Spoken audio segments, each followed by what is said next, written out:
So, good hard-fought defensive battle. Really disappointed to come out on the wrong side of it. We had plenty of opportunities and thought our kids played extremely hard, extremely hard.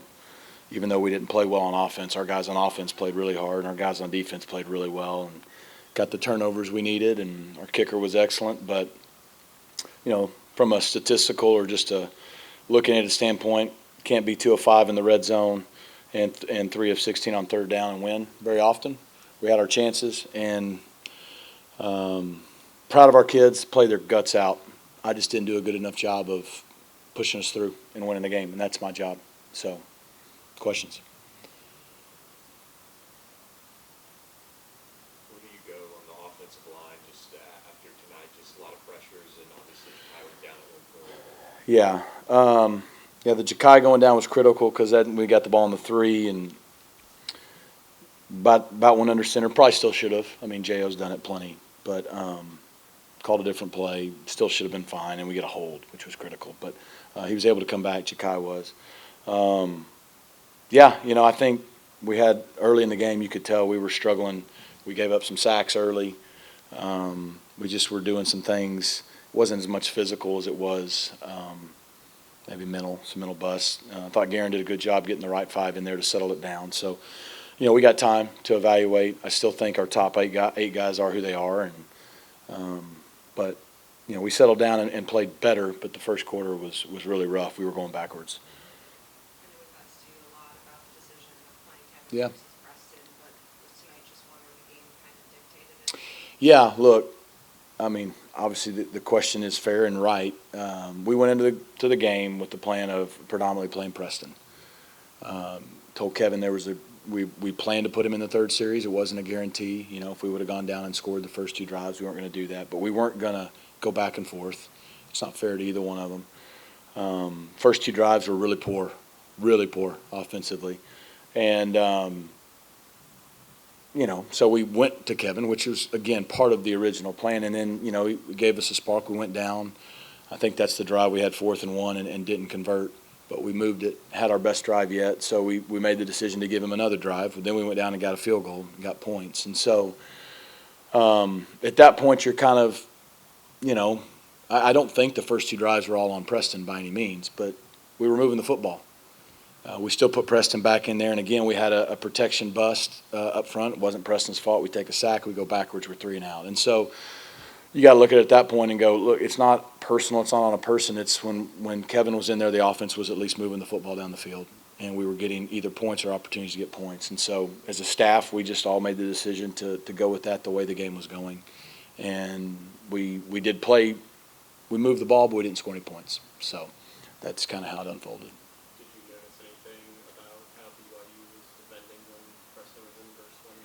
They defended them both the same. Now, what they did that was different is they didn't run their base defense. They're a 4-down front team. They played predominantly odd stack a lot the whole game. Did a lot of odd pressures. So, the first couple drives we were a little unsettled because it just wasn't what we prepared for. Our guys settled down. Our coaching staff did a good job. I just didn't do a good enough job adjusting. So that's why we moved the ball. We didn't finish drives, and we didn't move it great, but we moved it. We just didn't finish any drives. And give them a lot of credit for having a good plan, and it worked. What did you think of Kevin's play overall? Overall, he made plays. He was confident throwing it. I'll have to look at the film and see. Like I said, I think the first 4 drives we were in, we went down and either got points or got to 4th and 1 inside the 10. So it was just the feel that we were moving the ball the best in that moment. And, we still made plenty of mistakes, and even on the last play of the game, I think we had RJ, and we just didn't get to him. So some of that is just experience, some of it's playing. But I was proud of how he battled. He made a lot of really big plays for us, especially when things weren't going well. Did BYU do anything unique or different to try to nullify RJ? Well, they did a lot to nullify our weapons on the outside. Again, they played more of an odd stack, a little bit of bear front, but those are just not their 2 predominant fronts. They did that some on third down, but they were playing a couple 3 or 4 different variations of zone, very loose zone, so we couldn't, run vertical down the field. Makes sense. And so we adjusted, and we were able to start hitting guys over the middle of the field. and run the ball. But even then, when you spit a run, there's plenty of people there. So it's the same story we've seen before. People don't let you be explosive. You've got to grind out drives. And credit them. They were going to bend but not break, not give us big plays. They pressured more than they have, but that's fine. That's normal for people to decide to do that. And I think you saw we moved the ball, but we would always get stuck once we'd get inside the 20, and or sometimes not even that far, and have to settle for field goals. So yeah, credit them. It's a great game plan, and they executed it, and we didn't adjust and execute well enough, and that's on me. If you were to describe this game with one word, what would it be like? Frustrating. Yeah, frustrating. We had our chances. Look, it's hard to win. I mean, we knew it was going to be a game like every game we play this year. For us to win is going to be similar to this.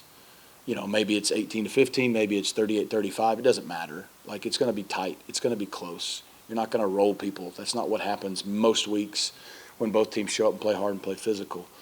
It's frustrating because we had our chances with some good field position off of turnovers. We didn't score touchdowns. Even the 4th and 1 play early in the game, I thought we had a chance for a touchdown there. We didn't get it. It's frustrating because, we get the pick down to the 3 and then we have a hold. And, we didn't have undisciplined penalties tonight, but we had some critical holds on either the return game or on offense. I guess it's 5-7 in the penalties, but that really, really hurt us. It's hard when you're going backwards.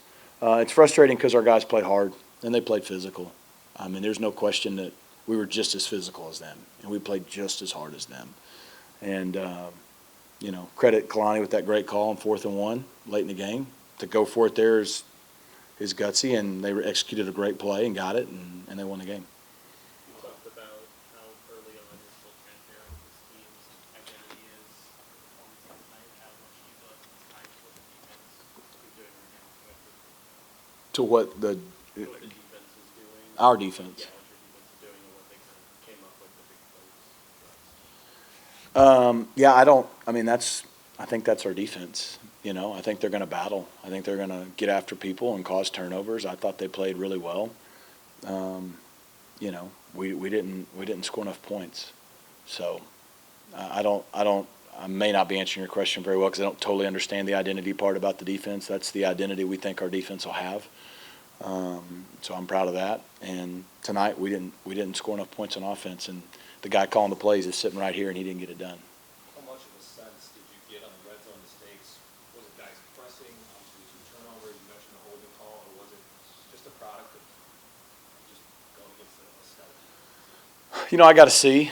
I need to look at it right now it's a blur on the back end trying to recount every drive. I mean, obviously the one that's obvious, we get the ball on the 3 and we go backwards and then we fumble the next play. That's pretty self-inflicted. So should I put them in different situations, give them different calls? Maybe that was it. Maybe we didn't execute on a few of them. We were typically when the field shrinks, you need to be able to run it in. We were able to run it forward, but not far enough and get in. And so, it's a great question. I need to watch the film to give you a better answer. I'm sorry. Maybe the bye week here, is there anything that kind of jumps out to you that you guys as team players, coaches have to really hone in on a couple of key points? Well, look, I mean, we obviously haven't played well enough to win this game tonight. So, yeah, there's a lot we're going to evaluate. What we're not going to evaluate is our kids' effort. We're not going to evaluate their togetherness because I think it was there tonight, and I expect them to respond that way. But we're going to evaluate, everything, like we do any time we lose a game. We're going to see what we can do better with this team on all 3 phases, and we're going to try to get prepared to go win a game here in 2 weeks. So it's disappointing. Guys, it's disappointing to lose. It's disappointing to lose when you feel like your guys gave everything they had, and the game was right there in the balance, and we could have made a play and won, and they could have made a play and win, and they did. And so it's disappointing. Yeah, we're going to look at the film. We're going to do what we can to improve it. But it's just hard for me to give you the exact reason. There's not one thing I can put my finger on other than the clear obviousness that we got inside the 30-yard line and didn't score touchdowns. And it's really that simple.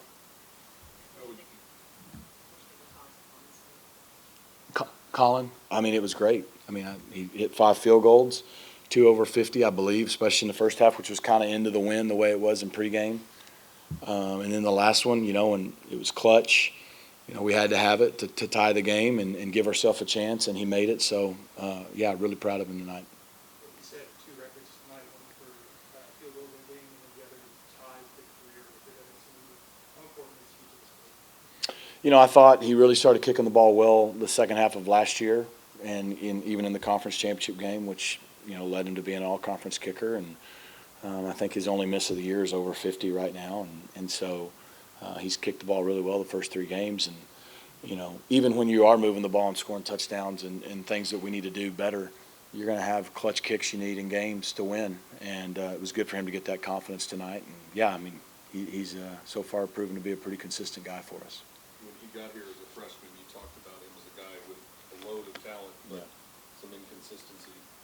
Is he now the player you thought you were recruiting, or has he maybe even exceeded your expectations in any way? I mean, he was tonight. I mean, he was 5 for 5. He was great tonight. And so he's always had a big leg. And, so hopefully this tonight gives him a lot of confidence that through the next, 9+ games, he'll continue to be pretty consistent for us. As for you with this bye week, and you'll have a couple more, obviously, would you rather have the bye week and kind of regroup a little bit, or would you rather have another game next week to just get right out back? Yeah, I'd rather have another game next week. It's not very fun getting your tail kicked. It's not very fun when you feel like, as a competitor, everyone, whether you're a football player, a basketball player, a golfer, you have not your best night. I didn't have a very good night tonight, and I hate it for our kids because they fought their tail off. And so, yeah, I would love to get back there quickly. But, look, the reason football is the best game in the world, and anyone else can argue, and that's fine, everybody gets their own opinion, is because it teaches you life. And sometimes you give everything you got and you lose. Sometimes it's because you could have done something better. Sometimes it's because BYU played a great game too, and it was a grinder. It was there back and forth, and give them a lot of credit. But yeah, I'd love to play again, but I don't get to for 14, 15 days, and so we got a lot to work on. So our coach, he called me on the headphone and was just like, "Yo, just leave that in the past because it's a whole lot of game left." And that happened in the first half. I think it was like the first quarter, but he was just telling me just forget about it, reset, and just keep going. So I just had that forget about it mindset and just kept going. Kevin, how did you feel out there tonight? Just giving the opportunity and then having that extended time. Yeah, it felt great out there. Just go out there, have fun with the boys. Play a football game. I thought we played really hard, but just the outcome just wasn't it for us. But we played really hard as a football team. What did you see down in the red zone that kind of hurt you guys down there tonight? Yeah, my turnover down in the red zone. I would like to, just pull that down and run it with my feet, keep it with my feet. But I just think we made too many mistakes on offense in the red zone that we could have capitalized and put some points on the board right there. When we see the first game or takeaways, getting comfortable last 2 games, how's kind of what's kind of gone into making sure you're making big plays, trying to get the team over, Just the film study, and the coaches harp on it throughout practice, throughout the week. They tell us some of the flaws they have, especially with the quarterback. We knew he didn't hold the ball as well, and he did a great job running today. But they had tendencies that we knew we could break, and just the film study as well taught us what to do through those turnovers. What does Coach say after a game like this? I mean, it was hard fought, it was close, it was right there, but obviously you come out on the other side of it. They immediately put the blame on them, and he's like, if you're one of those guys who needs to blame somebody, just blame me. Like both Coach Lashley, Coach Simons, all the coaches, they blame themselves. But as a whole, as a player, and as a captain of the team, we have to take a look at ourselves and just realize these coaches are not there playing. And they may put us in bad situations as well, but we have to be out there and make those plays. And football is a game of inches, so we know we have to make plays. We know not everything's gonna go perfect. Your kicker had a record-setting night tonight. Sorry. Yeah, like he said, our coach, as soon as we walked in, Coach Lashley put the blame on himself, but it's not on him. It's on the team. So I feel like we could have made more plays out there. Helped them out a little bit. But yeah, we got a lot of season to go, so we just focus on the next week coming up. Colin had a record-setting night tonight, and when he's on a roll like that, do you guys stay away from him on the sideline? Is there sideline etiquette when the kicker's that high? mean, yeah, Colin been balling. Get it inside. What he made 250 yarders today, 250 plus yarders today. So if we can get the ball inside of there, we know he's automatic from right there. So yeah. When a team happens, how do you put the guys together? Like I know this is freshman year, feedback. Like how do you either like move on from this or something? We just have to set a reminder that this is one game and it's the early season. It's the third game of the season, and we rather it happen now than rather later. Like we said that about Nevada, like being in a close game like that was the first game of the season. So just kind of remind those guys to keep their head up and that this is going to be a long season if we don't. And we have a bye week coming up, so we're going to look at the tape. We're going to work on what we need to work on, and we're going to fix all of that. And for whoever's coming next, like we're going to make sure we fix what we fix. Talking about that 5 week, how important is that when it's just 3 big games? It's important for us to recoup and just watch film, look at what we did wrong, and just fix everything before we head into TCU. So it's a big bye week for us just to recoup and look back on what we can do better. Kevin, if you had to boil it down, the problems in the red zone, how would you think, what would you say was the difference between the two of those? It's a good question. I mean, just the ball handling down in the red zone. I think we turned the ball over too much in the red zone. That stuff that we know we shouldn't do and we can do better. So I think, just hold on to the ball, don't try to make a big play, and we get 3 points on the board. So I think I could have just held the ball and, not try to force anything. What did you see on the interception on that play? Yeah, the corner made a really good play. It was cover 2. He kind of hung with the glance for a little bit, and he backed. As soon as I threw it, he backed out and jumped the wheel. So he made a great play. So. Anything else on that last drive? Just curious, were you surprised by the crowd noise in that end, or did you guys notice it? Did it bother you? Like, it just seemed like it was louder than I'm sure anybody thought it was. Nah, I didn't really too much notice it, honestly. Just was out there in the moment. Didn't really notice it.